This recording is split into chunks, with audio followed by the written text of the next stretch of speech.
¿Ya conoces las publicaciones del Centro Olof Palme? Te invitamos a conocer la seguridad ambiental en el Ártico ante los efectos del cambio climático en el siglo XXI. Escrito por Ángel Eduardo Rivera y con un estudio introductorio de María Cristina Rosas. En esta obra aprenderás sobre la geopolítica de las regiones polares, la relación entre medio ambiente y seguridad, los efectos del cambio climático en la economía, la biodiversidad y los pueblos originarios del Ártico, y las implicaciones a nivel mundial. Adquiere ya la seguridad ambiental en el Ártico ante los efectos del cambio climático en el siglo XXI. Envíanos un mensaje a través de nuestras redes sociales para adquirir esta y otras obras del Centro Olof Palme México. Contáctanos hoy mismo.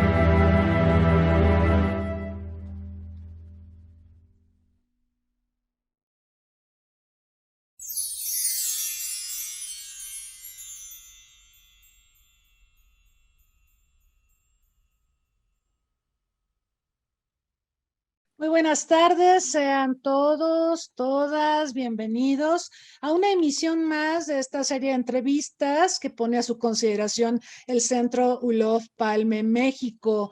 El día de hoy estamos muy contentos de recibir a uno de los grandes expertos en los temas ambientales, biodiversidad, el doctor José Saruján Kermes, a quien le agradecemos mucho su presencia y su disposición también para participar en esta entrevista. Bienvenido, doctor. Muchas gracias, doctora. Gracias además por su pronunciación tan ortodoxa de mi apellido, porque en realidad en armenio es como usted lo pronuncia, pero bueno, estas cosas van mutando de un lugar al otro, así que gracias, me da mucho gusto estar con ustedes y en este programa que parece que es realmente muy exitoso. Gracias. Muchas gracias, doctor. Quiero recordar a nuestro amable auditorio, quienes están aquí en Zoom y quienes nos están siguiendo vía Facebook Live, que pueden formular preguntas para nuestro invitado. Y para comenzar, me voy a permitir presentar una brevísima semblanza del doctor Saruján. Su carrera es muy extensa, nos llevaría bastante tiempo tan solo hacer un recuento de ella, pero voy a hacer un esfuerzo para mencionar algunos aspectos de este currículum tan amplio del doctor. Él nació en la Ciudad de México el 15 de julio de 1940, obtuvo el título de biólogo en la Facultad de Ciencias de la UNAM, el de maestro en ciencias en el Colegio de Postgraduados de Chapingo y el de doctor en la Universidad de Gales en el Reino Unido. Su trabajo se ha enfocado en la demografía y ecología de poblaciones de plantas, la demografía comparativa de árboles, los estudios de ciclos biogeoquímicos en selvas tropicales, los estudios sobre la biodiversidad de México y los problemas ambientales globales y de desarrollo sustentable, así como en la educación superior y su relación con el desarrollo científico. Él ha sido investigador en el Instituto de Biología de la UNAM, del Instituto de Ecología, del que fue fundador, tristemente ya desaparecido, y además de sus labores de investigación han hecho que el doctor sea considerado como uno de los ecólogos latinoamericanos con mayor reconocimiento académico y pues habría que mencionar también que él ha sido coordinador de investigación científica, al igual que rector en nuestra máxima casa de estudios por 2 periodos, miembro de la US National Academy of Sciences y de la Royal Society of London. También es autor de diversos libros y artículos en revistas arbitradas. Recuerdo mucho un libro de usted, doctor, el de las musas de Darwin, cómo me gustó cuando lo leí. y bueno, ahora creo que hay momentos para releer, esa es una lectura que tengo pendiente. Algunas cosas, seguro, siempre. Sí, de releer porque me parece fascinante. Doctor, no quisiera tomar más tiempo y quisiera más bien aprovechar para plantearle algunas de las preguntas que pues son inquietudes también que todos tenemos. Quisiera en primer lugar conocer su valoración sobre los esfuerzos internacionales que se han venido llevando a cabo en materia ambiental para combatir tanto el cambio climático y también respecto a la biodiversidad, que parece Claro. que es un tema más olvidado, ¿no? Parece que todo se centra en calentamiento global. Pero, a ver, doctor, ¿cómo valora usted lo que ha pasado en los últimos años en estas materias? Con todo gusto, y ahorita le platico, porque ahí hay varias cosas que usted ha insinuado o sugerido que me parece que son muy importantes. La primera es que el Instituto de Ecología que a mí me tocó echar a andar está vivo y coleando y es parte de la UNAM. El otro Instituto de Ecología, que era parte del sistema o del área ambiental del gobierno federal, sigue vivo, sigue estando ahí. Va a haber cambios que no sabemos cómo van a ser, pero son... Y hay otro Instituto de Ecología, además, que está en Jalapa. Es decir, de repente el, el nombre se volvió medio popular y salieron 2 o 3 instancias de ese tipo.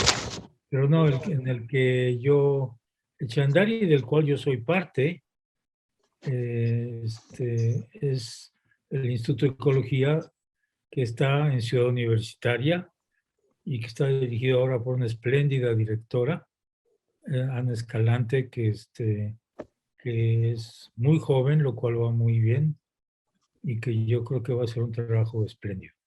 Bueno, una vez dilucidado ese asunto, yo creo que la palabra correcta para hablar del tipo de problemas en los que yo y mucha otra gente se ha dedicado es cambio ambiental global, que incluye y hace una sola parte tanto los temas de llamado cambio climático, que es muy sexy y muy atractivo por muchas razones, pero también por la pérdida de biodiversidad, que es el otro componente.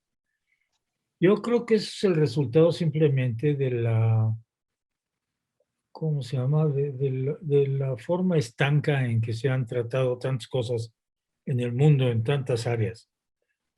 Pero no hay manera de estudiar uno o el otro, cambio climático o cambio o pérdida de la diversidad biológica, en aislamiento. Uno y otro están muy íntimamente relacionados. Uno es causa del otro en ambos sentidos. Es decir, el cambio climático genera cambios y pérdidas en la diversidad biológica, pero también la pérdida de la diversidad biológica genera adiciones muy importantes a los gases de invernadero que producen el cambio climático. Entonces, esta cosa un poco o un mucho artificial en la que hemos vivido en muchas áreas del conocimiento, yo creo que hay que empezar a dejarla a un lado. Hay que ver estos problemas en su integridad, de manera además, y esto es otra cosa importante que se olvida, de manera interdisciplinaria. Y una interdisciplinaridad que no es nada más de lo que podríamos llamar las ciencias físicas o biológicas o naturales, sino también, y esto es otro punto que se ha ido, y creo que se ha ido muy inadecuadamente, es la presencia de una especie que se ha vuelto dominante de este planeta y que es Homo sapiens, nosotros. Y esa relación entre ese cambio ambiental global y la especie humana, es decir, las comunidades, la humanidad, es algo que es imposible de desarticular. Pues somos causa de tema del cambio ambiental global, pero también somos víctimas, sufrimos y recibimos los impactos de ese cambio ambiental con daños muy serios a la humanidad, a las poblaciones, particularmente a las poblaciones más desprotegidas, con menos voz y con menos presencia en los círculos ambientales. Entonces, esto último en particular como que se ha desarticulado del análisis del cambio ambiental global, y yo creo que es un error que nos ha llevado a distorsiones y a ignorancias muy serias, en mi opinión, que es la de no tomar en cuenta en su dimensión amplia los efectos sobre las comunidades humanas y, como repito, específicamente en aquellas comunidades más vulnerables, que son las más pobres y que son las más abundantes de este planeta, ¿no? Nada más acordémonos de cuál es la distribución de la riqueza monetaria, voy a llamarlo, en el mundo, y es terriblemente sesgada. No podemos charlar de eso, pero no me quiero meter en la profundidad de esto, pero es el hecho en que quienes están en las partes menos privilegiadas, más desfavorecidas de ese espectro de distribuciones de, voy a llamarle, riqueza económica, son quienes más se llevan la parte más dura de todo los efectos y los impactos de este cambio ambiental global. Y claro, eso ha recibido atención internacional. Existe desde 1992 el Comité de Biodiversidad, CBD, que se llevó a cabo en lo que creo que ha sido hasta ahora la reunión de representantes de los países más grandes, la reunión más grande de los países hasta ahora, es decir, con el mayor número de presidentes, primeros ministros, etcétera, representantes de cada uno de los países. Pero el resultado ha sido muy magro, muy pobre.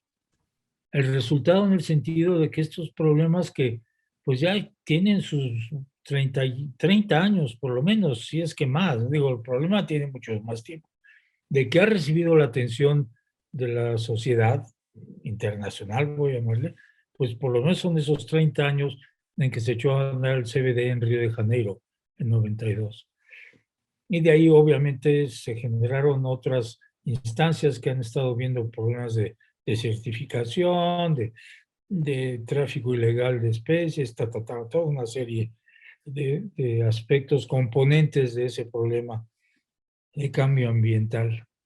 Y bueno, el hecho es que ni hemos arreglado el problema de las emisiones de gas de efecto invernadero que nos producen el cambio atmosférico, el calentamiento global, etcétera, y tampoco hemos solucionado la pérdida de la biodiversidad, de la cual uno de los más recientes efectos es responsable de que usted esté no sé en dónde, en una cámara de televisión, y yo esté en mi casa, porque no nos podemos juntar por la pandemia. La pandemia es un resultado de eso. Pero no, es el problema, es esa desconexión entre los problemas propiamente, yo diría, físicos, biológicos, que generan el cambio ambiental global, y la humanidad y nuestra especie como generadora, pero también como receptora de los impactos de esos problemas. Sí, doctor, me hizo pensar en un montón de cosas. Esta tendencia que tenemos a simplificar los problemas y No sé, ahora, por ejemplo, todo el mundo habla de COVID, pero se olvidan de todo el espectro sanitario que tenemos que atender. Hay COVID, pero ¿no? también hay tuberculosis y también hay sarampión Y, y un montón y de gente que se enfermedades, ¿no? está muriendo por esas causas sin tener nada que ver con COVID, porque Efectivamente. los sistemas de salud en muchos lados, incluido nuestro país, pues están en situaciones que no pueden responder adecuadamente a las necesidades de atención a la salud de sus poblaciones, ¿no? Así es. Y bueno, se ha marcado como prioridad inmunizar a todos contra COVID, pero escasean los medicamentos para las otras cosas, ¿no? Sí, Entonces, el problema esta, es que estamos ahora hablando de terceras dosis o cuartas dosis en algunos lugares así es. y alrededor de la mitad de la población del mundo no está vacunada ni con una dosis, Sí, ¿no? sí. Eso es lo de la exclusión que usted mencionaba. La Eh, exclusión social tiene tantas aristas, todas lamentables, y por supuesto, pues tienen terribles consecuencias claro. para el mundo. Doctor, hay mucho escepticismo en ciertos círculos políticos. En el inicio de su planteamiento, usted hablaba de que el cambio climático parece un tema más sexy en ciertos círculos y, por cierto, pues también observamos politización del tema, ¿no? Pero también hay escépticos, los que niegan que está ocurriendo el cambio atmosférico, los que niegan que está desapareciendo la biodiversidad, o los que niegan las vacunas, o los que niegan tantas cosas, ¿no? O ¿Qué que diría siguen usted sobre este fenómeno de los negacionistas? los negacionistas y los afirmacionistas, los que hay que tomarlos en cuenta, que siguen afirmando que la Tierra es plana. Mm. Digo, nos suena absurdo. Y yo sé que quizás es una cosa exótica, medio de chunga, pero hay una sociedad de la Tierra plana que tiene como 2,000 o 3,000 adeptos, ¿no? Que siguen insistiendo que todo lo que vemos son producciones de la NASA o de no sé qué para hacernos parecer que tenemos un planeta redondo. Bueno, esto no es más que el resultado de, ¿cómo llamarlo? Ignorancia, pero también fanatismos, muchos de ellos religiosos, que generan esta fijación total en ciertas ideas, no importa cuáles son las evidencias al respecto. Y a veces yo lo he escrito cuando escribí 8 años o un poco más, quincenalmente en el Universal y con temas un poco de esta naturaleza, de la no, el no ver eh, los datos, los hechos, perdón por usar la palabra, el tener otros datos al respecto de los problemas, y que realmente son cuestiones que, en mi opinión, eh, producto de gente que no ha tenido la oportunidad de haber tenido una formación o una educación, o no sé cómo llamarlo, porque estas cosas también ya llevan tantas implicaciones, porque no se trata de que sean gentes educadas en el sentido de las maneras como viven y hacen, sino instruidas, informadas, con acceso a los datos que vienen yo creo que la revolución social más importante, que fue el desarrollo de la ciencia. Y de la ciencia, no nada más de la ciencia física y matemáticas, sino de las ciencias sociales también, de la demografía, de la historia, de la economía, etcétera, de cuestiones que están ahí, están demostradas, hay leyes. La, la, la, a lo mejor me estoy extendiendo mucho en mi respuesta, pero este planeta tiene leyes, no hechas por la gente, no hechas por los seres humanos, sino propias a su forma de ser, a su integridad biológica, física, que son las que han normado el desarrollo de la vida y el desarrollo de todas las leyes físicas en este planeta. Y parece que no las entendemos. Una de las que sí entendemos, porque pues, los resultados de no entenderlas son muy duros, es la de la ley de la gravedad, ¿verdad? Claro. Uno se pone a caminar en una azotea y se olvida que tiene un borde y sigue caminando. Bueno, rápidamente se topa con una ley física que es la ley de la gravedad y con otras cosas más duras más abajo. Pero igualmente hay toda una serie de leyes de otro tipo, de la termodinámica, de leyes biológicas como la evolución, que no es una teoría, es una ley. Ahí ocurren cosas, de leyes que tienen que ver con el crecimiento de las poblaciones y que se ignoraron en muchos lados al no tomarlas en cuenta con el desarrollo de la pandemia, ¿sí? De la forma como crecía, porque entre más contactos dejábamos que ocurrieran, pues más enfermos había, los virus tenían más oportunidades de reproducirse y de mutar.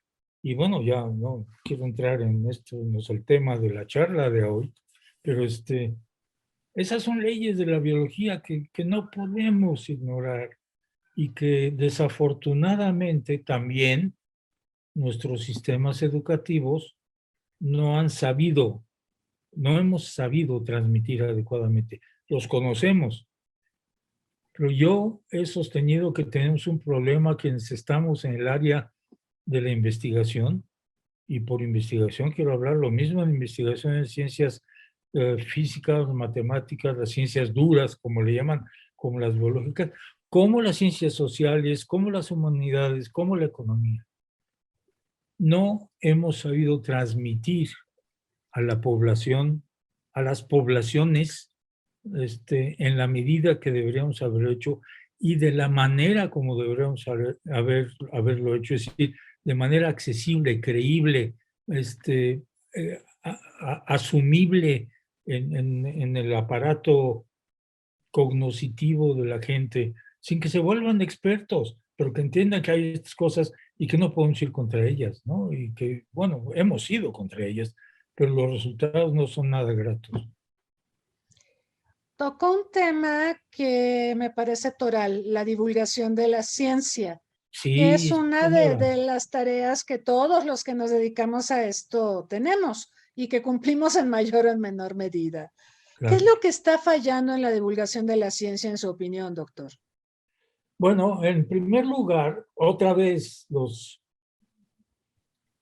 las experiencias o los conocimientos estancos, Mm, ¿no? Unos son los que hacen la ciencia o el conocimiento, generan el conocimiento, otra vez que puede ser conocimiento sociológico, que puede ser biológico, o químico o físico, pero que el sistema en el cual se desarrollan estos conocimientos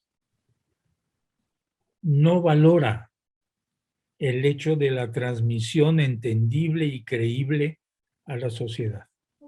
Se hacen ahí dos mundos, el que genera los conocimientos y los que se supone que los reciben, pero que lo reciben muy mal si es que lo reciben alguna vez, o muy poco, o de manera muy difícil de comprender y de meter al sistema de entendimiento, a la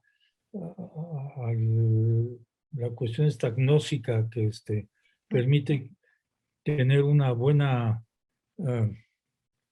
percepción del mundo que nos rodea, del mundo físico y natural, pero también del mundo social en el que vivimos, ¿no? sí. Sí, es como, no sé, yo lo trataría de explicar en términos de que muchos de nosotros en el trabajo académico, científico que hacemos, quizá utilizamos un lenguaje y tenemos una cierta disposición a escribir para nuestros pares, a dar a conocer lo que hacemos para nuestros pares, pero nos olvidamos de la comunicación con la sociedad. Este tema yo lo he abordado con la astrónoma Gloria Koenigsberger, que, bueno, espléndida usted mujer. la conoce, Muy estupenda, bien. ella pionera en la introducción de Internet a nuestro país. Y ella tiene un libro muy lindo de divulgación de cómo llegó Internet a México, ¿no? Sí, Ese claro. para mí es uno de los ejemplos más lindos de la importancia de la divulgación científica, ¿no? Y aparte, pues en un lenguaje que efectivamente permita al público no especializado, que en eso creo que también hay que trabajar mucho, para poder acceder a la información, doctor. Sí, usted ha tocado un tema también muy importante en esto que estamos comentando, y es cómo traducir lo que generamos de conocimiento, voy a llamar académico, perdón que use la Ujú. palabra, no se me ocurre ahorita algo mejor, de traducir ese conocimiento a un lenguaje y a unos términos que sean perfectamente comprensibles y accesibles por el resto de la población, lo más posible. Estoy seguro que va a haber gente que no importa cómo se lo pongamos, no lo va a entender o no lo va a querer entender por una serie de razones. Pero sí para llegar a un tramo de la población humana muchísimo más amplio del que hemos logrado. Pero le voy a dar otro ejemplo de lo que se está haciendo. Eh, a mí me tocó sugerir la existencia de Conavio hace 33 años, no, hace 30 años ahora, perdón. Y la tarea de Conavio era generar la mejor información científica, académica, sobre el patrimonio natural de México, el patrimonio natural vivo, digo, no las minas y los minerales, sino Ujú. el patrimonio vivo. Pero nos dimos cuenta muy rápido que había que esa información que es quizá de la mejor que hay para un país en el mundo, si no la hacíamos que tuviera alcance a la mayor cantidad posible de gente, íbamos a estar generando un cilindro cerrado, Ujú. sin acceso de los demás miembros de la sociedad, que curiosamente son quienes afectan eso que estamos describiendo, que está pasando, pero al mismo tiempo sufren los efectos de esa afectación. Hemos hecho un esfuerzo muy grande y yo, si este tema le interesa, le sugeriría que entrase a la página de Conavio que tiene que ver con divulgación del conocimiento de biodiversidad. Déjeme decirle que uno de los usuarios, el segundo usuario más importante después de los académicos y los que tienen que tomar decisiones de qué hacer en el caso de una obra o de este tipo, son niños. Mm. La página de niños de Conavio es verdaderamente espléndida. Y además se ha adoptado, porque no lo inventamos nosotros, existe desde hace mucho tiempo en otras áreas, lo que se conoce como ciencia ciudadana. En vez de transmitirle a la gente nada más pedazos de información académica, es hacerlos que ellos generen esos pedazos de información académica. Eso es ciencia ciudadana. Y la ciencia ciudadana viene de muy atrás, por lo menos, ¿qué será?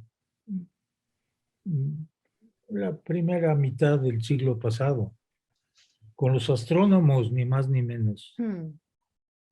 Claro. Porque estos amigos amateurs son los que están Así es. en miles de partes en el planeta con sus telescopios, Así en es. sus casas, con el cuidado y la información adecuada, ligados a comunidades académicas de diferentes países también, con los cuales se están comunicando y están a la caza de objetos peligrosamente cercanos a nuestro planeta. Si ellos no estuvieran haciendo eso, no sé, ya quizá hubiéramos tenido algunos sustos muy grandes. Eso es ciencia ciudadana, es la generación de información que permite a una comunidad en la cual los ciudadanos comunes y corrientes son parte, junto con la comunidad académica. Y es un ejemplo espléndido, pero también se ha hecho en otras partes. Y la otra muy importante ha sido la que tiene que ver con la diversidad biológica, con la vida, porque ha habido grupos en algunos países más avanzados, digamos, en el desarrollo de sus comunidades académicas, que generan enormes cantidades de información que permiten una comprensión mejor de patrones de comportamiento de poblaciones, por ejemplo, de migraciones, de reducciones de poblaciones. Aves es uno de los ejemplos más lindos que hay en este sentido, por ejemplo, ¿no? Pero ya se está dando en muchos otros lados. Entonces, eso mismo lo tenemos acá en México, que se llama naturalista. Okay. Y que realmente ahorita tenemos arriba de 90,000 asiduos generadores de información, los cuales ya han descubierto especies nuevas para la ciencia. Qué maravilla. Es que yo estoy convencido que si a esa población no la hacemos partícipe, que comparta el conocimiento de lo que significa la importancia de mantener una naturaleza sana, pues no vamos a poder tener avances en ese sentido. Y esa es la razón, y ahora vuelvo a lo que decía yo al principio, de por qué tantas COPs, las convenciones de las partes famosas, no llevan a ningún lado, porque la gente siente que es un grupo de cuates que están estudiando estas cosas y nos van a dar los resultados. No, si la gente no entiende que su comportamiento, nuestro comportamiento diario, es responsable de lo que está pasando en este planeta. Y hacerles ver esto, y hacerles ver las consecuencias de ciertos estilos de vida, de ciertos niveles de consumo, etcétera, que tienen impactos realmente muy importantes. La única manera es esa, no hay otra. No va a haber, y esto siempre lo repito en mis conferencias que doy del Colegio Nacional a mucha gente, y básicamente no a raras veces a personal académico, excepto que son estudiantes del bachillerato, eso sí, a todas las que me invitan, a hacerles ver que no va a haber un jefe de gobierno, como le llamen, primer ministro, ilustradísimo, que va a cambiar las cosas. Si nosotros como población no cambiamos nuestro comportamiento en ese sentido. Y la única forma de cambiar el comportamiento es entender qué pasa cuando yo hago una cosa en lugar de otra. Y esto es lo que yo creo que es muy importante. Sí, tocó el tema del amateurismo como en astronomía, que es, digamos, una de las fuerzas que ha llevado al importante crecimiento de esta disciplina y, por ejemplo, el conocimiento del cosmos y demás. Me acuerdo de Gabilondo Soler, un compositor de canciones para niños, pero él también era un aficionado a la astronomía e incluso construyó un observatorio ahí en Tacubaya, ¿no? Por eso la estación del metro se llama observatorio, ¿no? Pero bueno, doctor, el tema de la apropiación de la ciencia es complejo. Yo creo que este enfoque que marca de la CONABIO de tener una página para niños es formidable. Yo creo que hay que seguir trabajando con ellos porque ellos también tienen un efecto multiplicador.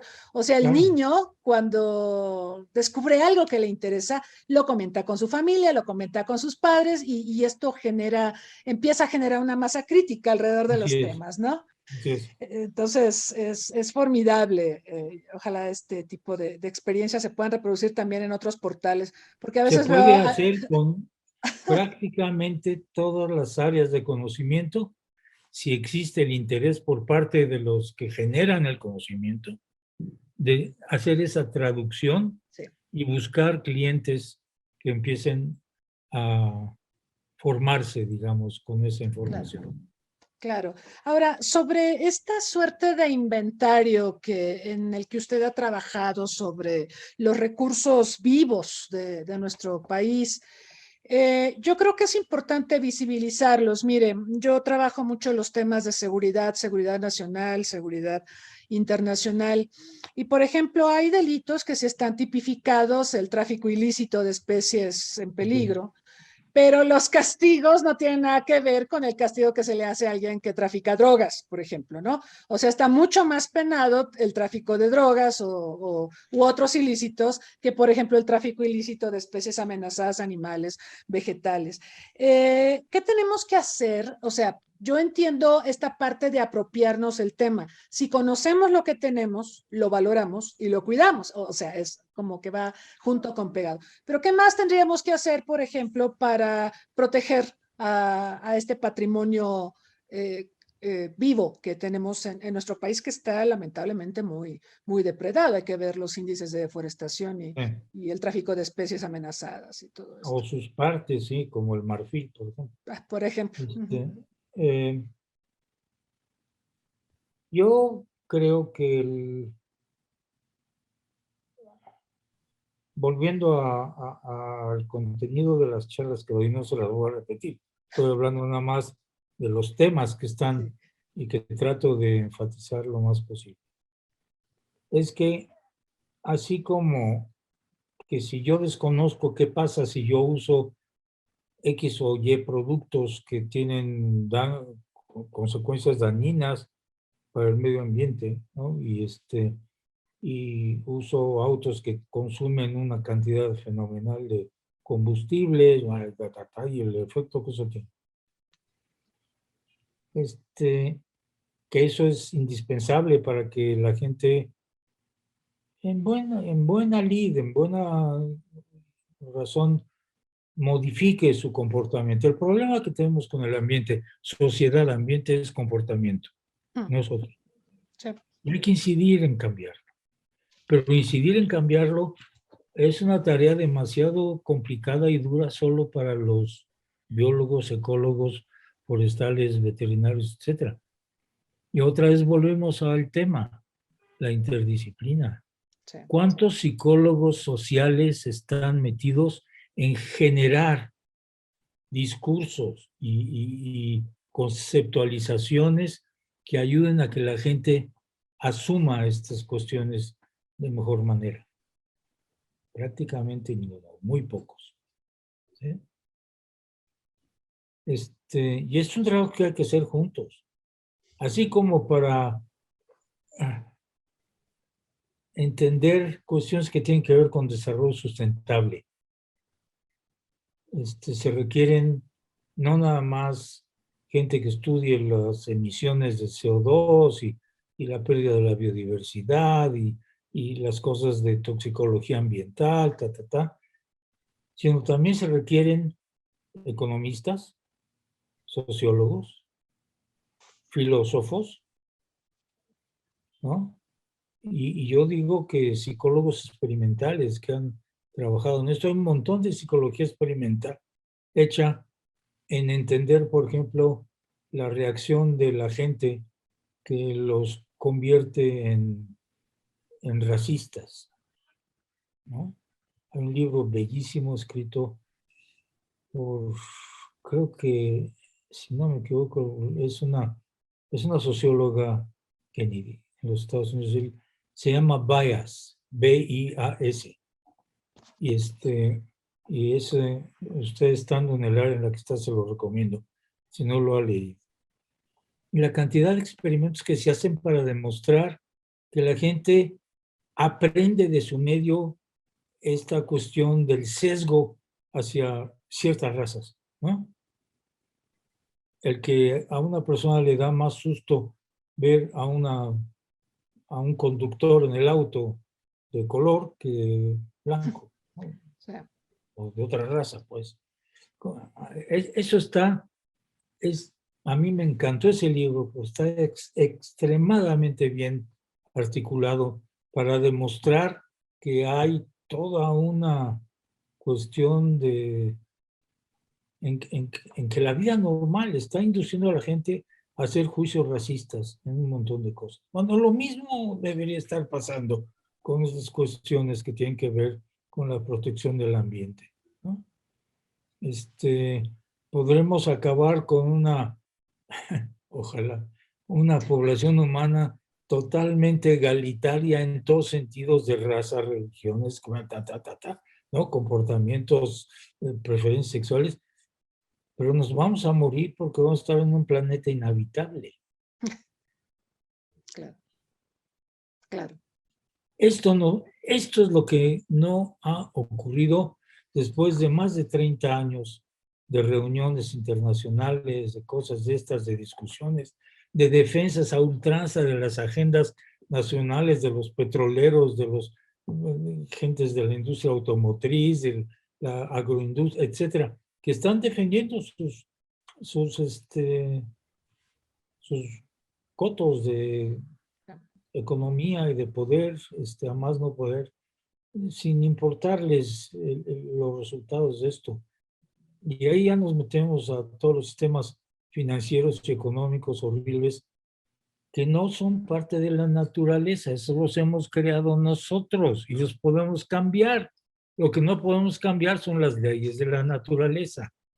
Esto tampoco la gente entiende, esa dicotomía entre lo que sí está en nuestras manos hacer y lo que no está en nuestras manos y que tenemos que entender para poder acoplarnos a esas leyes, a ese marco que permite el funcionamiento de la vida en este planeta, ¿no?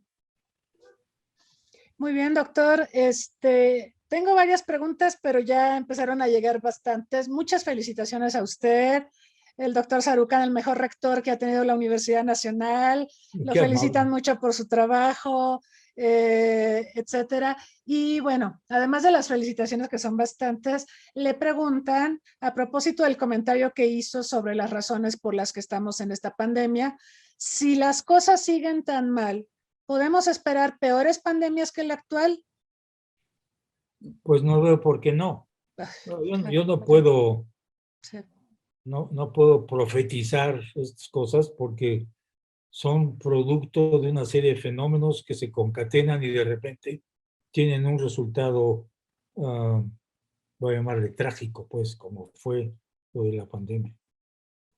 Lo que sí no hay duda es que nuestra actividad y nuestro impacto sobre esos sistemas ecológicos, sobre los ecosistemas, no es nada más de ahora. Las plagas, la peste bubónica, todas esas cosas del medioevo o antes, o incluso antes de que incluso hubiera pues una historia más o menos congruentemente armada de la que tuviéramos, digamos, podríamos llamarlos casi en tiempos medio prehistóricos, han sido resultados de la forma como se han destruido bosques, por ejemplo. En el norte de Europa, pues la peste bubónica vino de la desaparición de bosques, de la proliferación de ratas, del contacto de las ratas con la gente, y las ratas llevaban unos inquilinos atrás que se llamaban pulgas, que eran los que transmitían la peste bubónica, ¿no? Y no eran castigos divinos, ni era de que alguien había hecho algo mal, y cosas de este tipo. Yo creo que ya no podemos estar en esas condiciones. Yo creo que debemos darnos cuenta que la razón de por qué eso se da es el impacto que estamos teniendo sobre esos ecosistemas y que eso tiene unos resultados que nos afectan. Y cada vez más, porque ya hay una serie de estudios, uno de ellos está haciendo en Conavio, de la forma como se modifica profundamente el componente faunístico de los bosques y selvas cuando se empiezan a deteriorar, a cortar, a disminuir, a fragmentar en muchos cachitos. Bueno, una de las cosas que pasa, y se la voy a decir muy rápido, es que las especies mayores, los predadores tope, digamos, desaparecen porque los ámbitos ya no son suficientes. Cuando ellos desaparecen, hay otras especies que se incrementan fuertemente y hay una serie de cambios y acabamos con una fauna dominada por roedores, que son los mejores vehículos para los patógenos que nos afectan. Ya, claro, más claro que eso, pero no parece que lo estamos entendiendo. Y, y estas son las cosas que tenemos que hacer del conocimiento. Ahora, bueno, se lo he dicho ahora, usted mismo lo ha comentado, la comunidad académica no hace lo suficiente para que esto ocurra, pero tampoco los gobiernos. Así como ha habido en algunos lugares muy fuertemente, en otros menos, esta campaña por el COVID, que está en todos lados, en la radio, en televisión, en carteles, en todos lados. El COVID, déjeme decirle, es peccata minuta ante el panorama de destrucción ambiental que se está generando en el planeta. Allí es donde deberíamos estar teniendo programas de sensibilización dirigidos desde los gobiernos de los países, conscientes de que la población de su país, sus ciudadanos y los hijos de ellos van a sufrir terriblemente si no hay cambios en este sentido. Pero pues no hay muchos conductores de países muy conscientes de estas cosas, están más conscientes de cómo mantener la economía boyante, de cómo hacer que los accionistas no se vayan, ¿no? Esos son los cambios que necesitamos. Se hablaba tanto al principio de la pandemia, que era tiempo para reflexión, para una nueva normalidad. Esa es la que necesitamos tener. Pero ¿quién la influye? ¿Quién la conduce? Con argumentos, no con fuerza. Porque con fuerza, pues mucha gente simplemente no. Claro. No tiene por qué aceptarlo, pues no entiende por qué diablos. Con la argumentación adecuada. Ahí tenemos un espacio horriblemente grande, vacío, que no se está llenando, y uno de los actores más importantes en este proceso es el papel que pueden jugar, que deberían jugar, gobiernos conscientes del bienestar de su ciudadanía.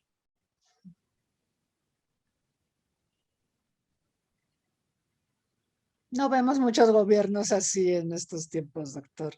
Aquí hay Bueno, una pregunta sobre eso. Le preguntan que Donald Trump fue un negacionista de toda la transformación tan dramática que ha vivido el mundo en materia ambiental, biológica, y que su sucesor parece muy preocupado por estos temas. Que ¿cómo valora usted la agenda de Biden para salvar al mundo? ¿Es una agenda genuina o, como usted lo ha sugerido, es una agenda política? bueno, las dos cosas. Sí, es las dos cosas. Okay. Yo creo que él genuinamente, al contrario de su ilustre antecesor, cree en esto, sabe qué está pasando y demás. Bien. Pero no tiene la capacidad de hacer los cambios en ese país. ¿Por qué no la tiene? Porque la conducción de las decisiones pasa por un Congreso que está comprado por los intereses económicos de ese país. Y no es el único país que está en esas condiciones. Claro. Sí. Ahora, con motivo de su primer año de gobierno, ha habido muchas evaluaciones de su desempeño, pero muchos coinciden con lo que usted señala. No tiene la capacidad y el Congreso no lo deja maniobrar. Y no es su culpa que no tenga la capacidad, porque simplemente cada uno de los representantes o diputados, como les llamamos nosotros aquí, pende del hilo que sostiene las campañas de las cuales se puede reelegir. ¿Qué hubo? Claro. Las petroleras, sí, claro. Eso es lo que tenemos que cambiar. Y tenemos que cambiar el concepto de las ganancias máximas posibles y sin importar las consecuencias ecológicas, biológicas, pero también sociales y humanas que hay detrás de la forma como trabaja la gente en muchas de esas industrias. No, esto es lo que está en nuestras manos cambiar, pero no se va a cambiar si no transmitimos a la gente. El meollo, la sustancia fundamental de por qué esos cambios se requieren, de por qué hay los problemas, por qué lo que estamos teniendo es resultado no de un ente que no le gusta lo que estamos haciendo y nos manda castigos, sino de gente que entiende esto, que ya tiene capacidad de racionar. Caray, la etapa más importante en el desarrollo, en la evolución cultural de nuestra especie, debe ser el uso de la razón. Y no lo está haciendo.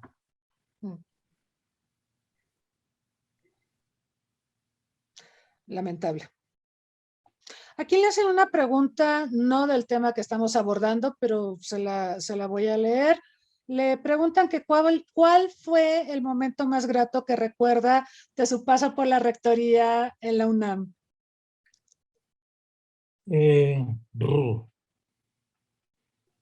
Hubo muchos. Los más gratos era cuando alguien que yo no conocía, él me conocía porque era el rector, pues a fuerza, pero llegaba y me decía gracias porque tal programa ha sido muy benéfico. ¿Sí?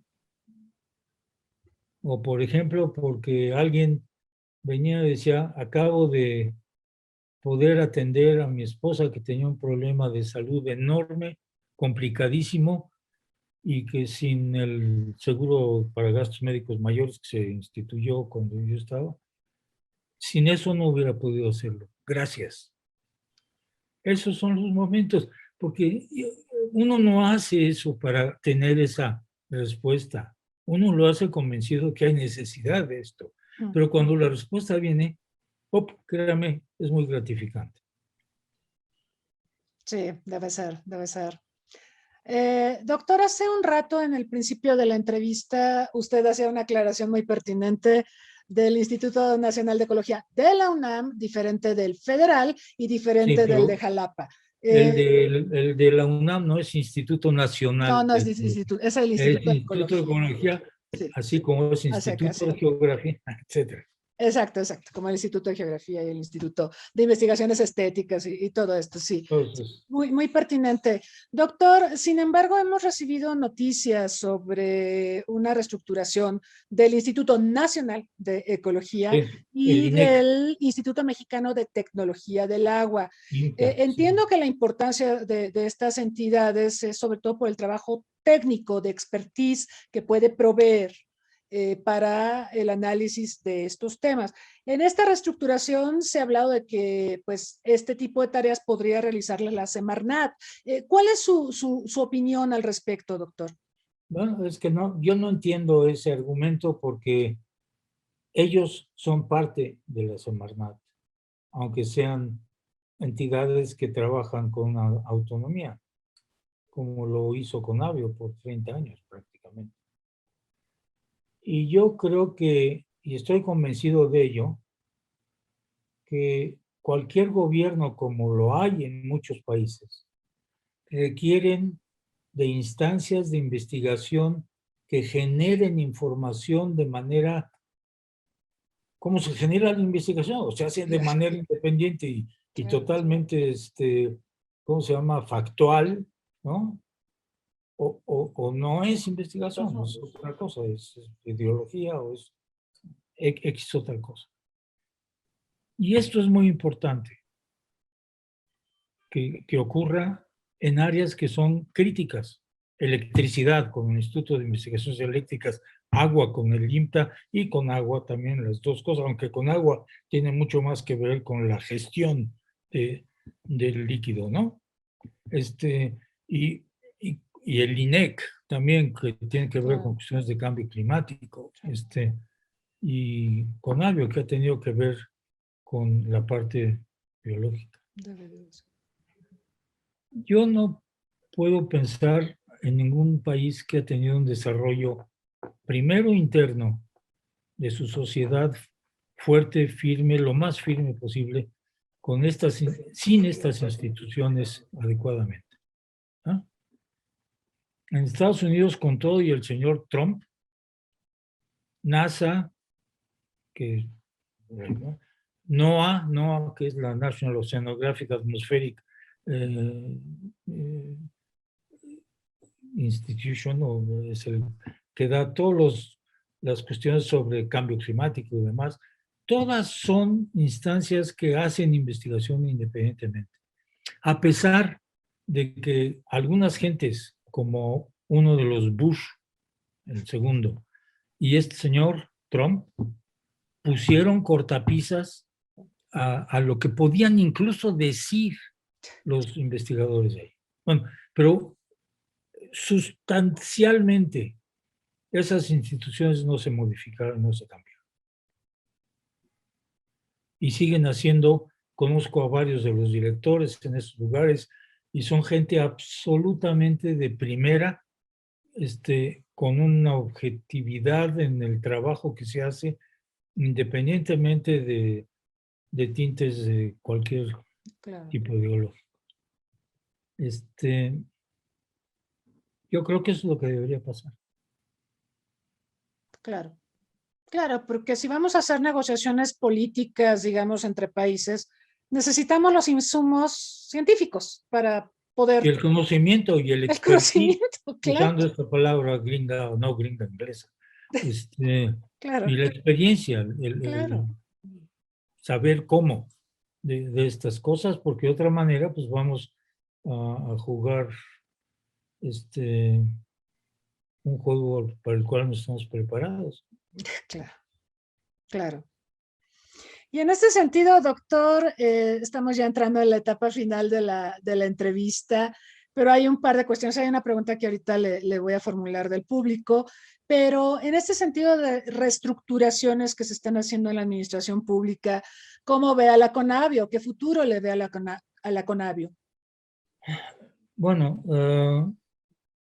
nosotros estamos ahora tratando de sobrellevar y sobrevivir lo más posible dentro del estatus de cosas, esperando que haya momentos en que la forma en que Conavio trabajó durante casi 30 años, 28 de los 30, pueda retomarse. Déjeme decirle algo que he dicho en público, lo que le voy a decir aquí no es ninguna, no estoy descorriendo ninguna cortina, no sé, descorrido. Fuera de la primera secretaria de Medio Ambiente, que fue la doctora Carabias, que fue la que echó a andar esa secretaría, con un esfuerzo verdaderamente herculeano de poner áreas que nunca habían trabajado juntas, como por ejemplo forestales, pescadores, la gente que trabajaba en toda la parte toxicológica, ambiental, de emisiones y todo, ¿no? Porque era la manera de hacerlo. Nunca habían hecho estas cosas antes. Le costó un trabajo espantoso, logró hacer una serie de cosas que quedaron plasmadas en las mejores leyes que tenemos sobre cuestiones ambientales. Bueno, puedo pasarme 25 minutos hablando una apología de lo que hizo Julia, pero no es el caso. Lo que sí le puedo decir es que una vez que ella terminó, a los 6 años, como debe ser, excepto uno, ninguno de los secretarios de Medio Ambiente que vinieron sabían exactamente cuál era su chamba en el sector ambiental. Fuera de ¿cómo se llama? Apagar fuegos y atender incendios y problemas. No me refiero nada más a los incendios forestales, por los cuales hay muy poca ayuda, por cierto. Sí, cada vez no, sino de apagafuegos, de minimizar problemas, de cosas de este tipo. Lo cual quiere decir, doctora, que lo que Conavio construyó durante todo ese tiempo fue por la visión que hubo de qué tipo de información requería este país para hacer las cosas. Y se hizo muchas veces con la, pues no sé, voy a llamar la ignorancia, desdén, tolerancia de todas esas personas, excepto la última parte del último secretario previo a esta administración, que entendió rápidamente la capacidad que teníamos, y eso provocó o produjo un cambio en la Ley de Desarrollo Forestal Sustentable que por primera vez requería que la Secretaría de Agricultura, para dar los subsidios agrícolas para la actividad del campo, tuviera que tener el permiso de la Secretaría de Medio Ambiente, o el visto bueno, pues, Bien. más que el permiso. ¿Sí? Es la palabra correcta. Nunca antes se había dado, casi no existe en ningún otro país. Pero se dio cuenta de las capacidades que había en CONAVI.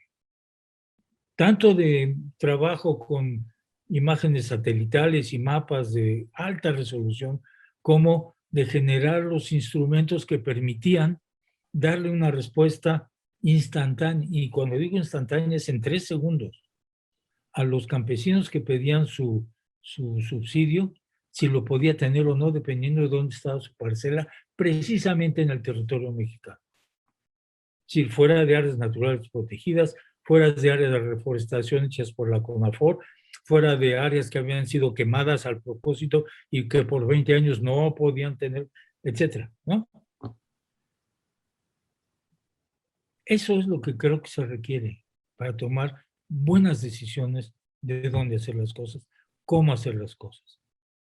Y eso se hace solamente con buena información, producto de buena investigación hecha como debe hacerse, de manera absolutamente objetiva y sin sesgos de ningún tipo, y además siendo juzgada por los pares de esto, ¿no? Primero, desde luego, pares académicos, pero después abrirlo y ofrecer las herramientas y los mecanismos, las metodologías, las plataformas que se requieran para atender diferentes necesidades de desarrollo de México. Muy bien, doctor. La última pregunta que nos mandó nuestro público versa sobre las energías limpias. ¿Cuál es su opinión sobre las energías limpias? ¿México puede apostar a esto? ¿Y qué pasa con la reforma energética, si puede opinar al respecto? Pues la conozco muy parcialmente y inadecuadamente. Lo que a mí, y no es de ahora, es de antes, cuando se hablaba de reforma energética, yo decía, no, es una reforma de Pemex, no es una reforma en el sentido holístico de energía. ¿Cómo vamos a estar generando la energía que vamos a requerir dentro de 20 o 25 años? No, es un problema que viene de antes y que ahora se ha complicado por una serie de otras cosas. Yo no veo, si entendemos, vamos otra vez al principio de la charla, si entendemos lo que está pasando con uno de los componentes de cambio ambiental global, que es cambio climático, y que es resultado de la acumulación de gases con efecto de invernadero, pues lo que voy a tener que hacer es generar energía que no tenga esos efectos, ¿no? Ergo, tengo que usar fuentes no contaminantes para esto. Y tenemos montones de esto en este país que se deberían usar. La insolación de México es una de las insolaciones del territorio mexicano, perdón. Es de las más altas del mundo. Hay otros que tienen un poco más, ciertamente, pero son países con condiciones ambientales muy diferentes a las nuestras. Claro. Le voy a hacer una pregunta, doctor. ¿Cuál es el país que tiene la mayor cantidad de celdas fotovoltaicas domésticas? Caray. Domésticas. Sí, es decir, en las casas. En las casas, sí. No estas hectáreas no, en las casas. Pues yo pensaría que Estados Unidos, pero seguramente estoy equivocada. Para nada. Todavía no creen en eso muchos de ellos. Lo están haciendo más, pero Además es muy disparejo porque depende Sí. del color que está pintado, si es azul o rojo. Eh, no, este es un país que tiene la misma insolación anual, es decir, la misma cantidad de incidencia solar anual que Alaska. No es Alaska, Okay. es Alemania. Es Alemania. Alemania. Wow. Y ellos además están desarrollando la energía eólica, son potencia. Ya hay muchas maneras de hacerlo. Sí. Mira, yo creo que el uso de estas cosas, no en los grandes, yo no estoy diciendo que sean malas. Yo creo que si yo le resuelvo a una persona, yo tengo celdas fotovoltaicas en una casa que tenemos en Morelos. Y tengo calentador de agua solar. Calentamos el agua con el sol. No voy a meter por ahí. Pero si esto, que no es demasiado caro, se estimula para que exista, con subsidios, con ayudas en cada casa, el primer impacto que va a haber y que tiene que ver con cambio en comportamiento es el impacto en la bolsa familiar. Claro. Yo pago 50 pesos al mes de electricidad en la casa de Morelos. Y he reducido 80% el consumo de gas por el uso del colector solar. Qué maravilla. Qué maravilla. Y estas cosas, algunas son duras para alguien que vende garnachas en las esquinas todos los días. Pero, digamos, hay una porción muy grande de la población que podría tener esto con ayudas, con proyectos, con planes, políticas públicas dirigidas a este tipo de cosas, ¿no? Claro. Esas políticas públicas solamente se pueden armar cuando tengo un buen conocimiento de la situación en la que la política pública va a operar. Si no, voy a cometer una bola de errores. Y cuando ellos se dan cuenta de que eso es enormemente importante para la economía doméstica, empiezan a darse cuenta y empiezan a recibir los mensajes que estamos tratando de hacerles llegar. A veces hasta sin demasiados psicólogos sociales o psicólogos experimentales. Pero fíjese qué importante lo que dice, porque ahorita estamos sufriendo con los aumentos de los precios de los combustibles, del gas, bueno, imagínese. Yo creo que esa es la manera de hacerlo, en vez de criticar o combatir los problemas de tener X número de hectáreas cubiertas de paneles solares. El cambio importante ocurre en el nivel de la familia, cierto, en el nivel de la casa, cierto, en el hogar. Y ahí es donde hay que hacer los cambios. Claro. Es la apropiación de los cambios. Claro. Claro. Usted usó la palabra exacta para este proceso. La apropiación de un conocimiento para vivir mejor. Sí. Si me lo apropio, lo valoro, lo cuido, claro, lo fomento, claro, etcétera, ¿no? Claro. Seguro. Wow. Pues sí, ese es un mensaje formidable para todos los que nos han estado siguiendo en esta entrevista. Doctor, una reflexión final, pensando también en nuestro público joven, los jóvenes que se están formando en diversas especialidades del conocimiento, ¿qué les diría? Pues yo les diría a los jóvenes que aguas, si no se organizan, no se informan y no hacen presión sobre los diferentes niveles de gobierno con los cuales pueden actuar, desde el municipal hasta el nacional, sobre las cosas que deberían ocurrir. Si ellos no lo hacen, yo no veo mucha salida a este problema. Y ellos son enormemente receptivos. Pero además hay que hacerles ver que ellos van a tener los impactos crecientemente más dañinos de lo que se ha construido durante décadas o más que décadas de hacer las cosas como el borras, ¿no? Como se dice. Sí, sí, qué terrible, qué terrible. Efectivamente arrastramos como la resaca, ¿no? De muchas cosas que no se han hecho. debidamente. Muchas gracias, doctor José Saruján, por este tiempo que nos Gracias ha a ustedes brindado. por abrir estos espacios que yo creo que deberían ser, no conmigo, con tanta gente más que hay aparte de mí, jóvenes espléndidos, con nuevas ideas, con nuevas cosas, todos los días, a que la gente, así como hay programas sobre COVID, me imagino todos los días. Todos. Bueno, o sobre la grilla política, Eh, todos los días. todos los días. Debería verlo sobre este tipo de cosas, todos los días, en todos los espacios. Lo malo es que muchos de los espacios comerciales viven pendientes de lo que los comerciantes, las empresas les pagan para poder mantenerse. Claro. Y ya me entiende usted. Sí, caray.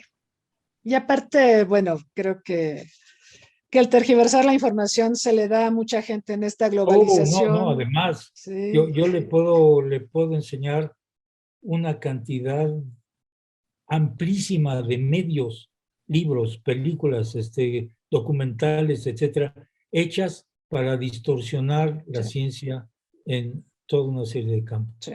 De la manera más cruda. ¿Por qué? Pues porque hay dinero detrás para que se desacredite esto, la gente tenga dudas. Claro. Y si le vende uno dudas a la gente, pues ya la ganó, ¿no? Claro. Lamentable. Ay, doctor, pues bueno, yo espero que sigamos analizando estos temas. Yo le agradezco mucho, por supuesto. Espero que tengamos ocasión de conversar con usted, pero sí le prometo que, por supuesto, vamos a estar invitando a otros especialistas, como dice usted, más jóvenes sobre estas temáticas. Es muy importante. Sí, recursos humanos que se están formando o que ya están formados en diversas materias relacionadas con los tópicos que hemos revisado aquí. Y a nuestro público, muchas gracias por estar con nosotros esta tarde. Gracias a quienes nos han seguido en Facebook Live. Los invitamos este jueves para el arranque de nuestro seminario sobre China a 50 años de las relaciones diplomáticas con ese país. Y la próxima semana nos va a acompañar, y yo sé que esto va a despertar mucho interés, la embajadora de Ucrania en México. Y digo que va a despertar mucho interés, pues por la coyuntura tan complicada en la que nos encontramos. Va a ser tan grande que ella va a estar a las 2 de la tarde con nosotros. Como van las cosas. Sí, caray, qué feo, ¿verdad? Salimos de una cosa y entramos a otra cada vez más fea. Bueno, en fin, todavía no salimos de una cosa como la pandemia y ya estamos pensando en conflictos armados. Ay, qué terrible. Pero bueno, doctor, muchas gracias. Gracias y felicidades por la iniciativa de tocar estos temas. Muchas gracias, doctor. Gracias a todos. Síganse cuidando y nos vemos muy pronto. Hasta luego. Hasta luego.